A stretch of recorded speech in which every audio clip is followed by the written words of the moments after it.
Morning, everyone. Welcome back. For our leadership session, we welcome Ziggy Beardy, a key leader in the First Nation apprenticeship and trades training.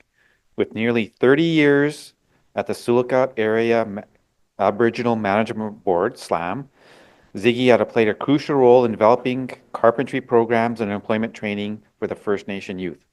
For those who might not know, Sulaka Area Management Board, SLAM, is an employment and training organization established in 1991 with an office located in Sulaka. Today, Ziggy will be sharing his insight on carpentry apprenticeships, training program, and the impact on skills development. Welcome, Ziggy.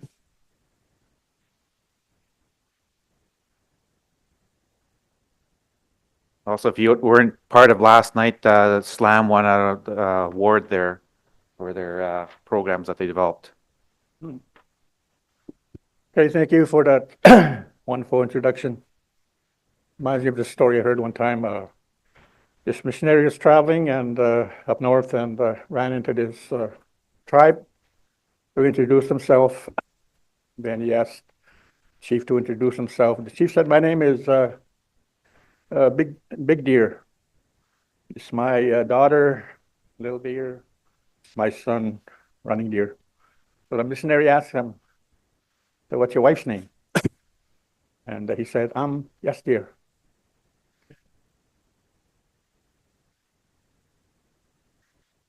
You can take that joke home with you today. I mean, whenever you go home. Okay, I'm here to talk about the Carpentry Apprenticeship Training Program we developed 5 years ago. And how this came about was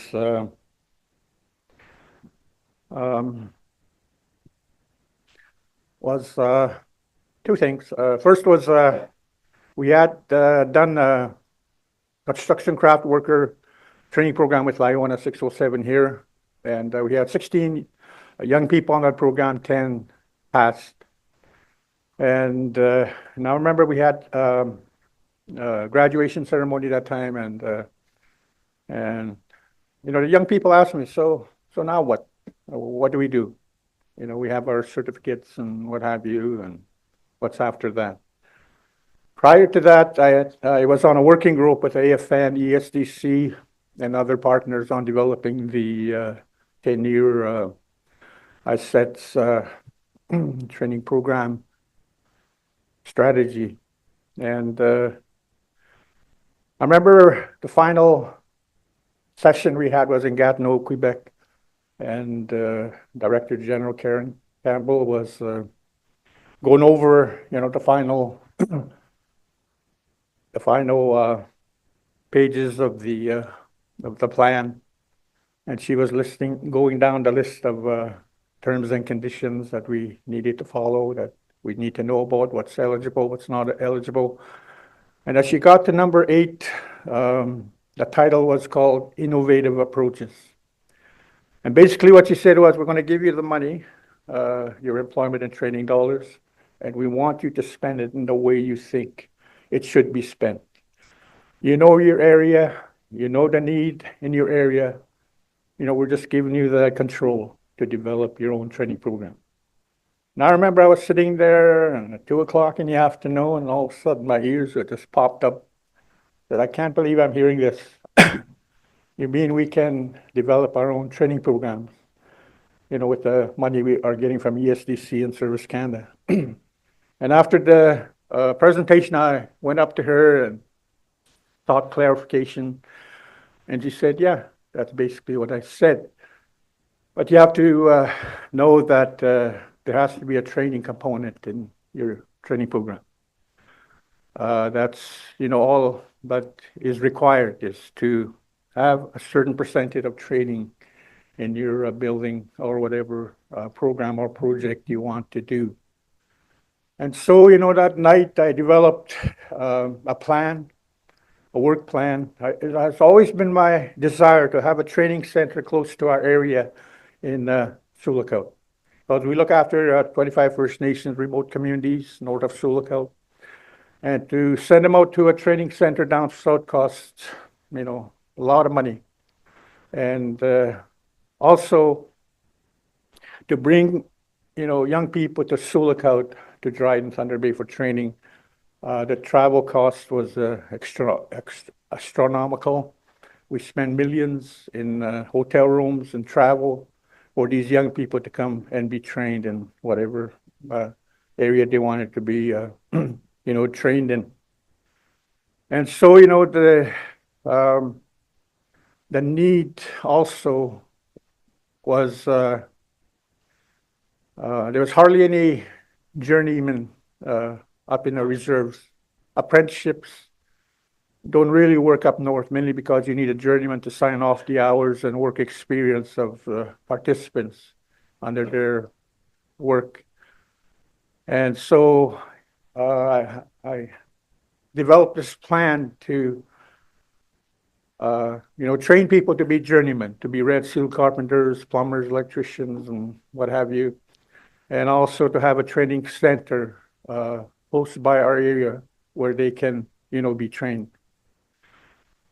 So I developed a work plan and budget while I was in Gatineau all evening. Every evening I would work on it. Even the weekend when I went home to Sulakaut, I worked on it because we had a board meeting the following week. And then when we had the board meeting, that's when I gave my report of the trip to Gatineau and the plan I had, developed. And I shared it with the board members, my multi-million-dollar work plan, and they almost had a heart attack because, it was elaborate, it was visionary, it was, what I always wanted. Like I was introduced, I've been with SLAM now for about 29 years. I started as a lowly project officer, worked my way up to be assistant coordinator. Now I'm a project manager. I look after the trades portfolio at our SLAM office. So we after we met with the CCW trainees at that graduation ceremony, that's when I thought, yeah, we should do something. All these short-term training programs, once people get their certificates, that's it. They put it on the wall and that's about it. So I wanted to carry on, with that vision, with that interest from those young people. And that's where we started the Carpentry Apprenticeship, training program. Oh, yeah. I'm supposed to have a.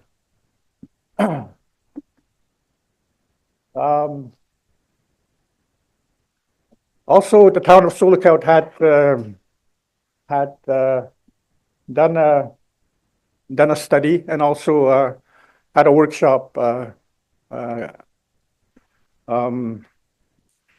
was called a Northern Housing Summit in June of 2018 to look at ways to solve the housing crisis in our town, in our area, and also how we can have affordable housing in our town to our people, trainees, workers, etc. And also, like I said, we spent a lot of money on hotel rooms, getting people booked. Sometimes we couldn't even find rooms for them to come in when they came for training. So that's when we decided to start our own building program to build accommodations. And we started looking for buildings in Sulakaut. We couldn't, there was housing, but they were really expensive. And also we couldn't purchase housing at that time. Because SLAM is a nonprofit, we're not supposed to purchase, we're not supposed to own buildings. So we developed another entity called the Kuwait Future Training Corporation.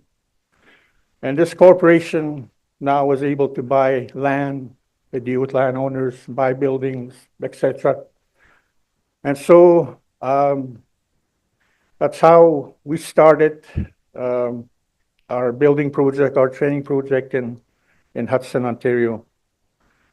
We had economic development worker at the town office help us to look for land in the town of Sulacout, and it was really expensive. Then one day she said, um, there's some land for sale in Hudson, about 20 minutes up the road. And she said, if you want to come and look at them, I could take you there. So I said, okay, I'll go and look at some of the land. And the first uh, parcel of land that she showed us was 8 First Avenue. And I remember, she drove through the driveway and got out of the car, and she said for me to follow her. And I thought she was, going to throw away her garbage, because that place looked like a garbage dump. And she said, and I said to her, so what's this? She said, this is the land I want you to look at. And it was a mess, just junk, debris, old buildings, and what have you. And but I walked around and saw potential, and I said, okay, what are you asking for? And she said, you can have all of this for $1. Uh, so I said, okay, looks good, about 10 acres. I think we could do something. So we started. It cost us $50,000 to clean the whole area. And also, there's the paperwork to do land purchase from the town. So that's what we did. And so we had a contractor, take away all the junk, all the garbage and everything. And that's how we slowly, got to build our own buildings there. And also we had to look for funding, but I managed to coax the board into giving me $1 million a year to develop, that land for training purposes. And so we began to build. Our first build was a duplex, and we had our trainees stay in the town of Sulcott, and we bussed them in every day. And then we decided to buy a portable trailer one time, and for those trainees know that nightmare, because that trailer wasn't really well insulated, and especially in wintertime. So we had to move everybody back to town, and so we bought a van, a 10-passenger van, and I was one of the first drivers, actually.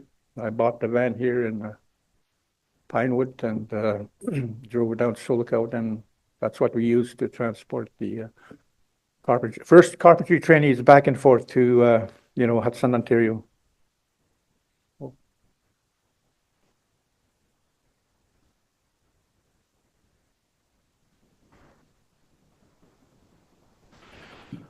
And so in planning for this training program, we had to have a curriculum.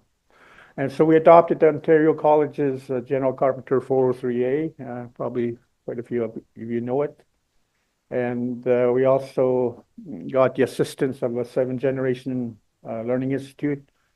They helped us with the Canadian Carpentry math curriculum. We had their staff come and train our young people in math, because math is a requirement.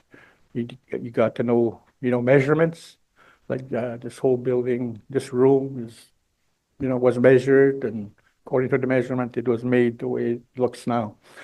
So math was really important to include in our training program.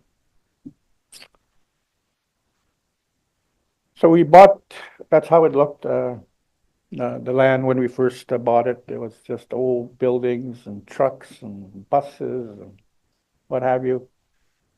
And we broke ceremonial ground on July 9th, 2019.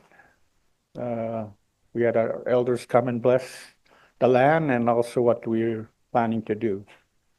So the land clearing and preparation was a large undertaking. And there's the infamous trailer. And so we started, the foundation work. This was our preliminary work. And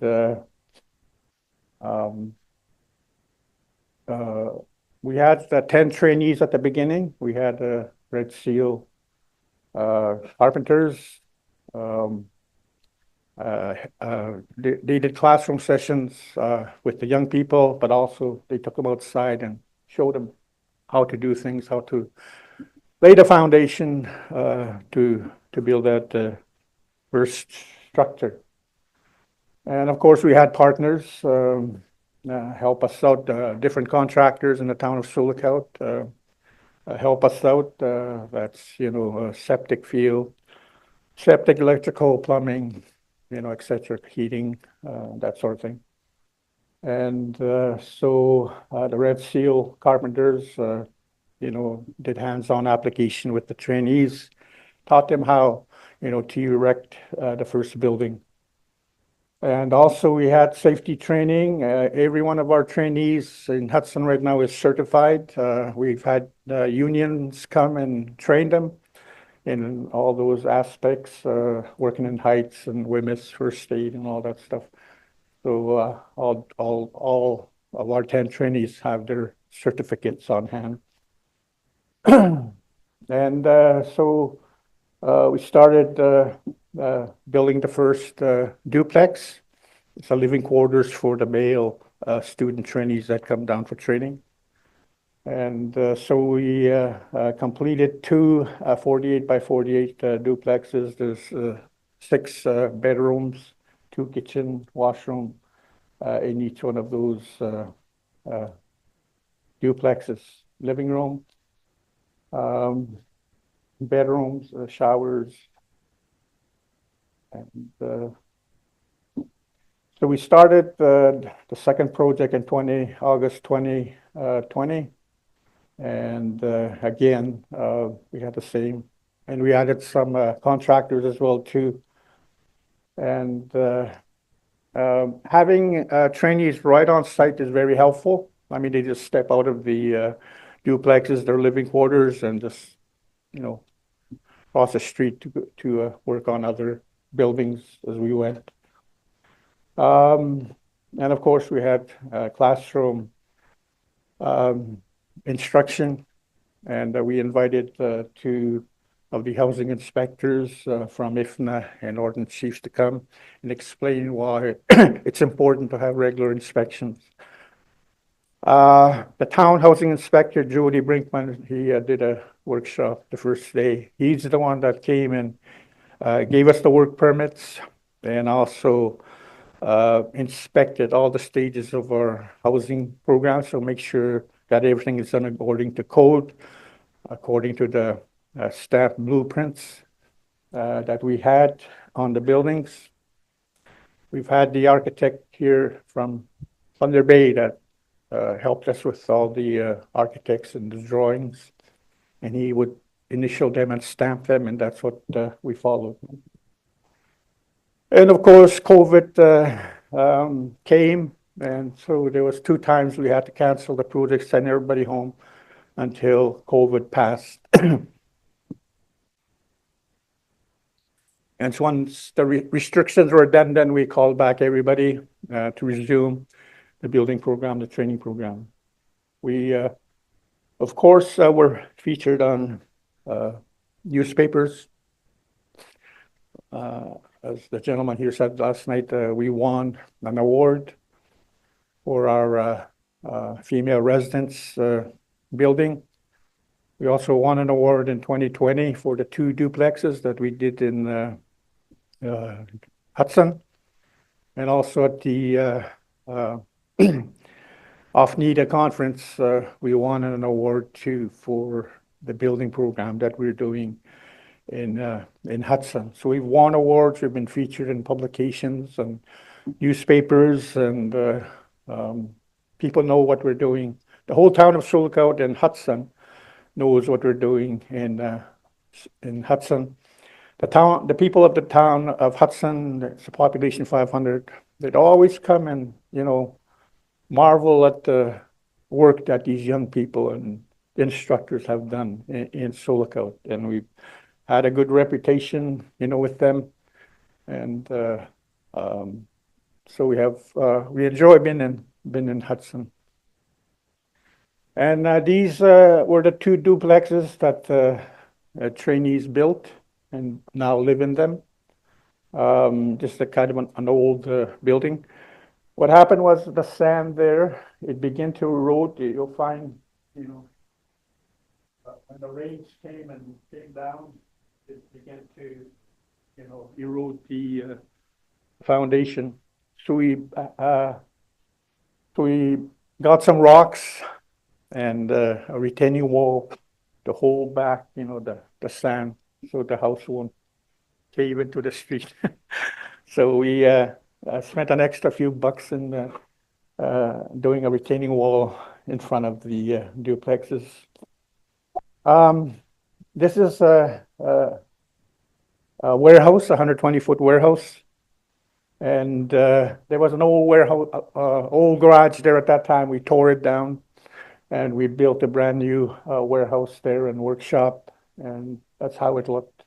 All the trainees were trained in drywall. We have our drywall instructor, certified drywall instructor with us. And he taught the young people on how to put up drywall the right way. So trainees really learned about that. And this is our 3-story learning center. We're still working on it. There were some deficiencies that the engineers noticed, so we had to do revised drawings and a revised work plan. But I'm glad to say that, we're slowly getting there. Once it's finished, then all the buildings in Hudson and our property will be done. That was the warehouse when they started. And so this is what it looks.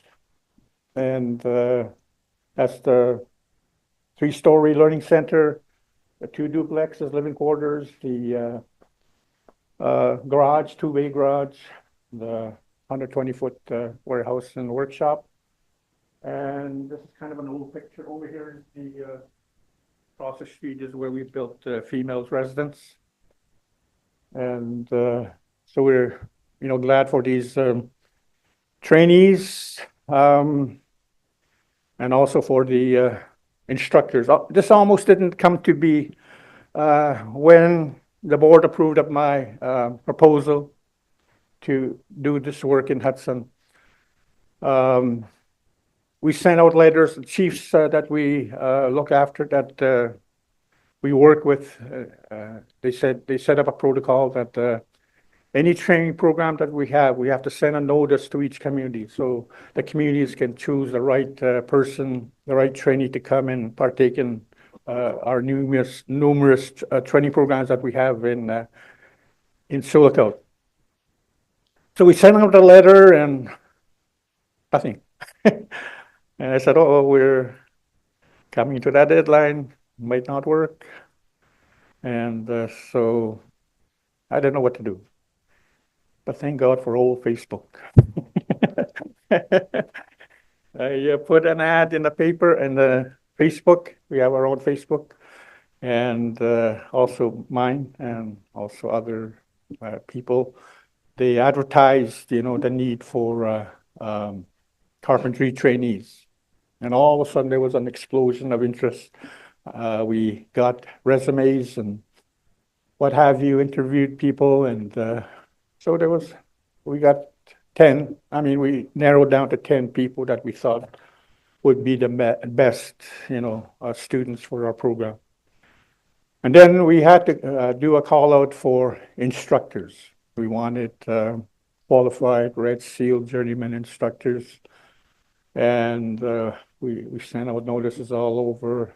Then we got a call from a place called Melita, Manitoba.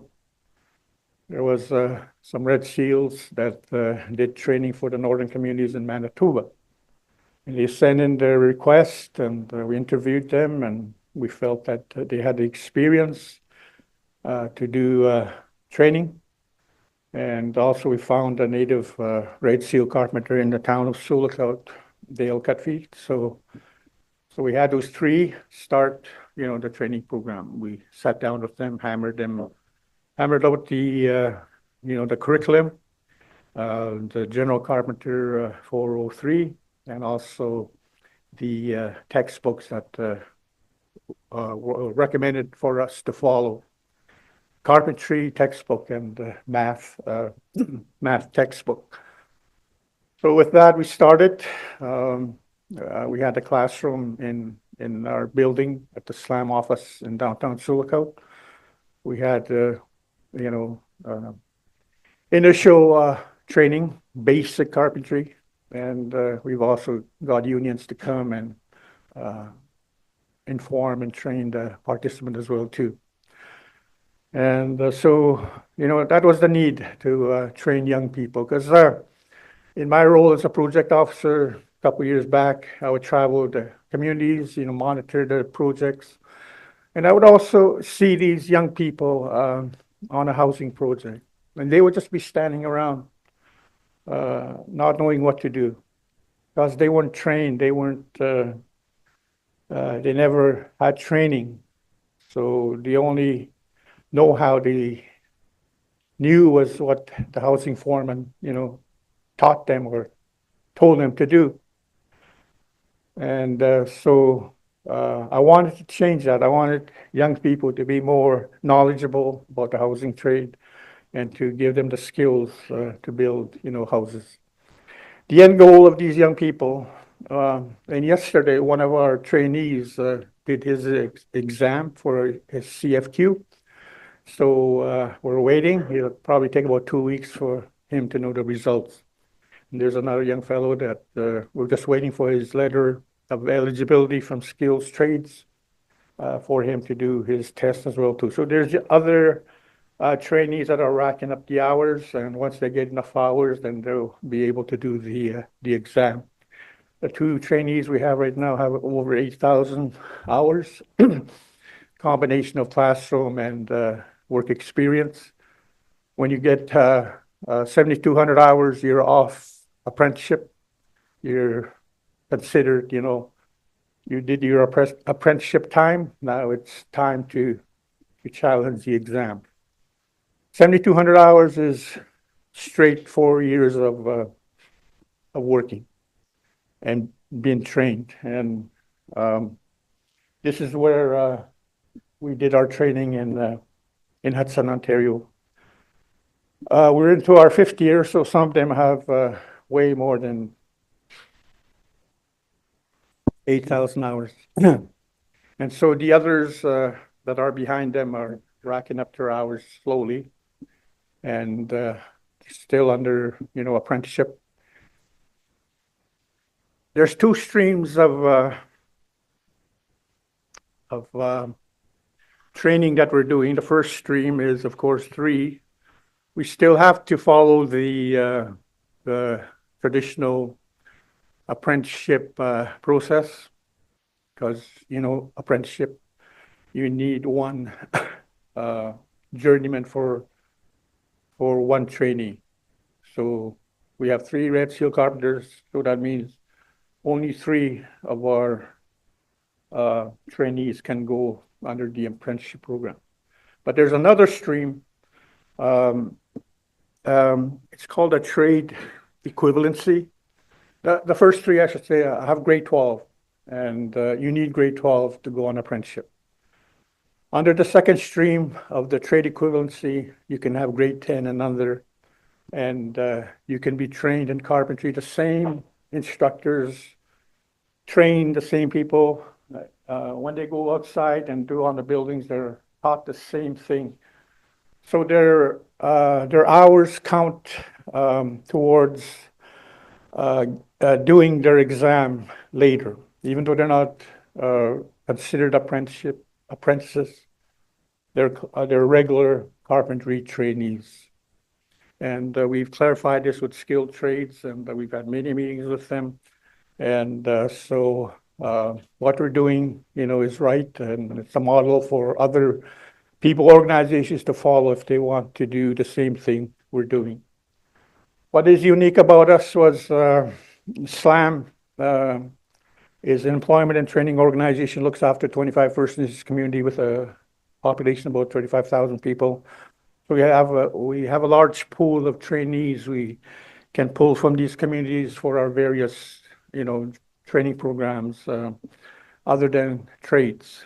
And we have other training programs, hairdressing and culinary and line cooking, all that other stuff. So we're the largest area management board in Ontario, and of course, we have the largest budget. So that's why we're able to do what we're doing in Hudson. We tap into our in-house funding. The board makes sure that there's $1 million every year for our Carpentry Apprenticeship Training Program. But we also apply for additional funding from SDF, Northern Development Mines, and PEDNOR. We get funding from other sources as well to do what we're doing. This is the two-story. What time is it? This is a two-story residential unit for female trainees we completed in May. This is what we won last night at the award ceremony. And it has room for 5 female trainees. And we've used this building already so far.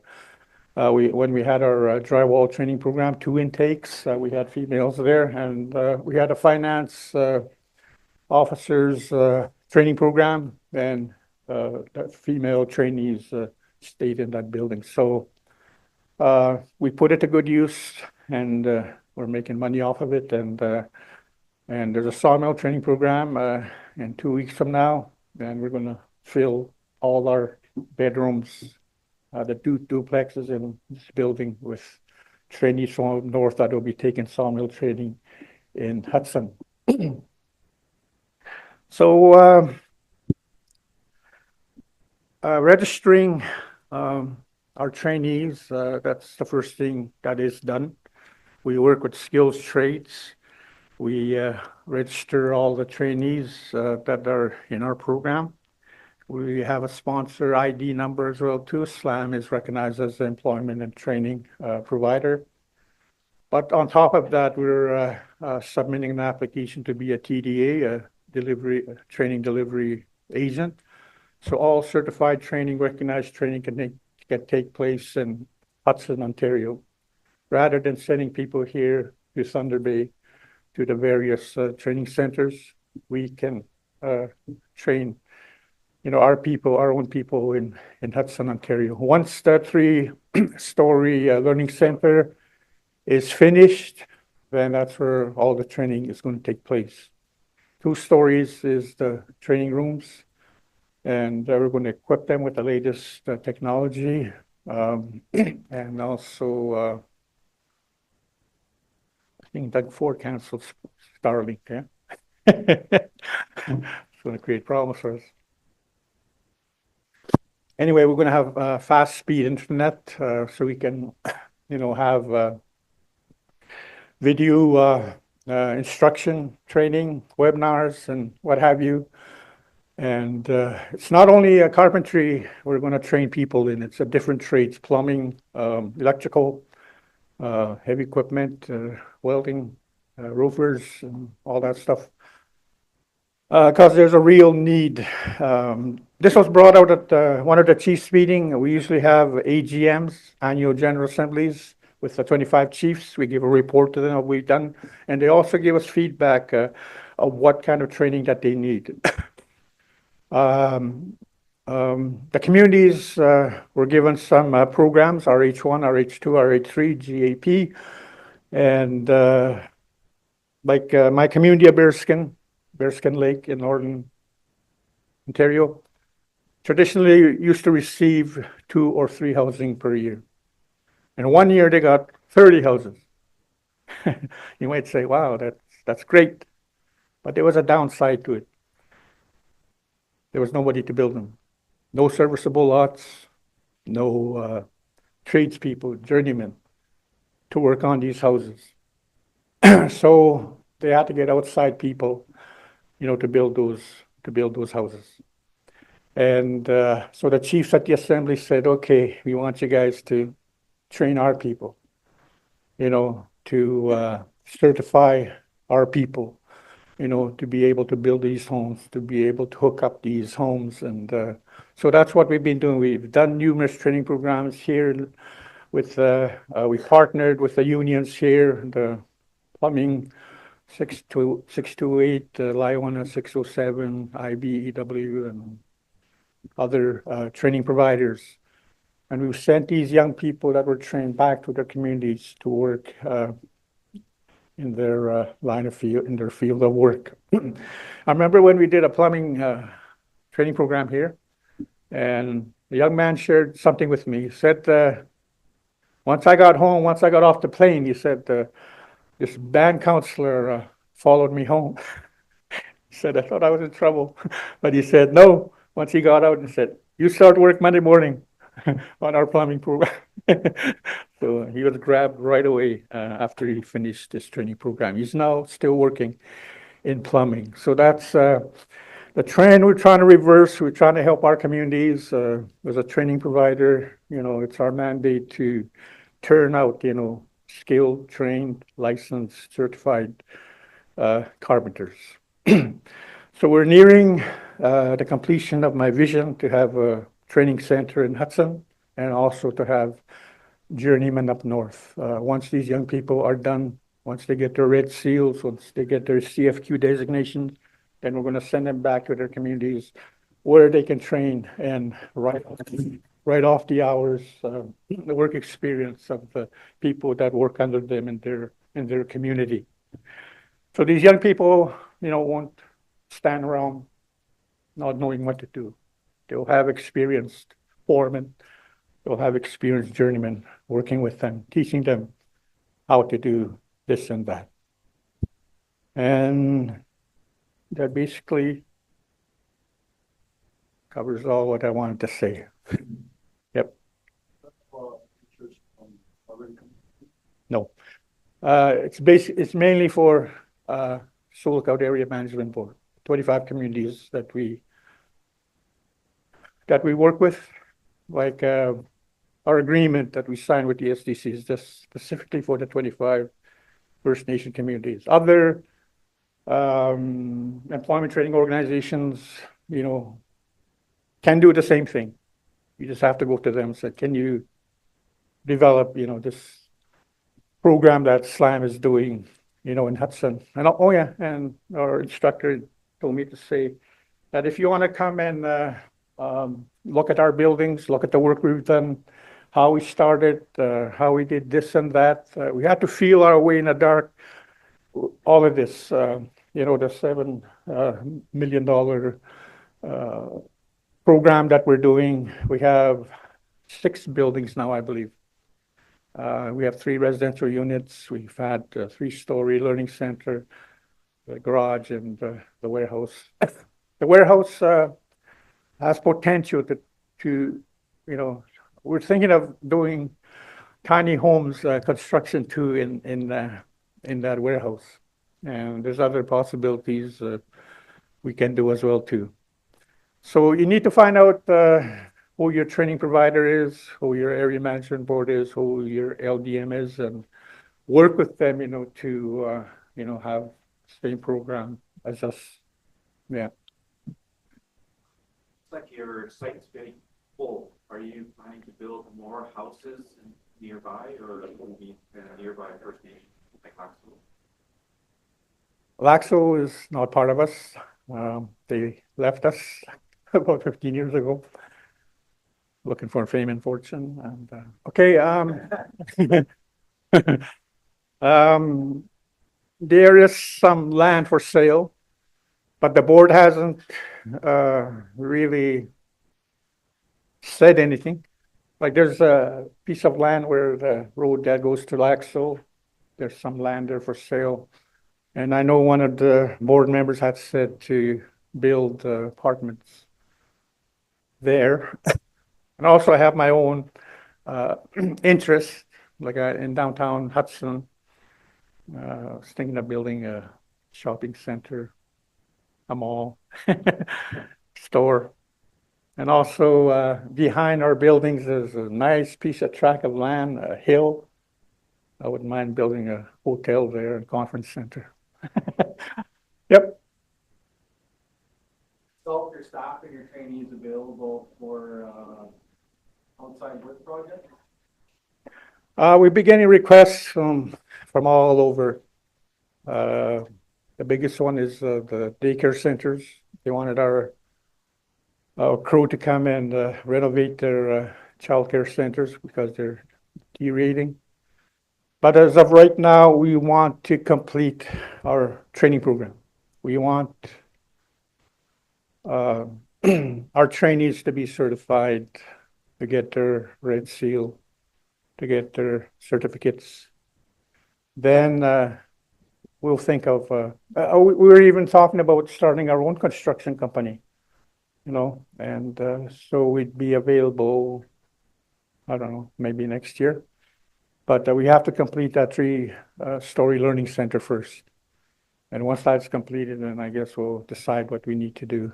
And I know Saugeen has been calling our two carpenters to go and help with their band housing program, for the summer. And so we get a lot of requests, but right now we just want to focus on completing our building and training program in Hudson.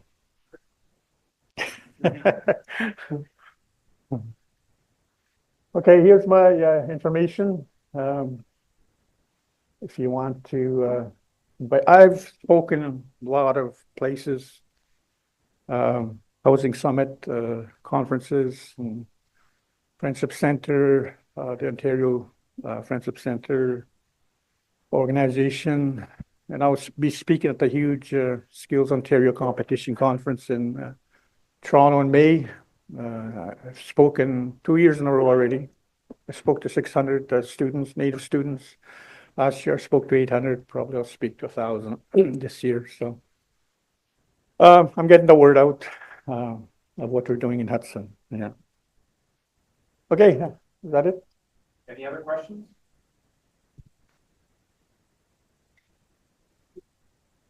Okay, thank you.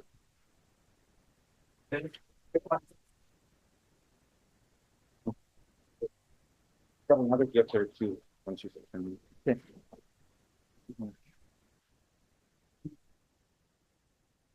Yeah, thank you very much, Ziggy. It's amazing work that you've been doing for the remote First Nations around the Sulakaut area, and I like the partnerships that you've built with everybody around. There is evaluation forms on your desks. Please make sure that you fill them out before you leave. At the top, make sure you mark down the SLAM presentation, SLAAMB. Yeah, and then there's lunch outside the door to your left for everyone here. And the next session starts at 1 p.m. And don't forget to get these things punched. I'm hoping someone's going to be at the door there to help with that. Maybe if you can look, Alex. And then please refer to your agenda for the next sessions there's for this afternoon. Thank you, everyone.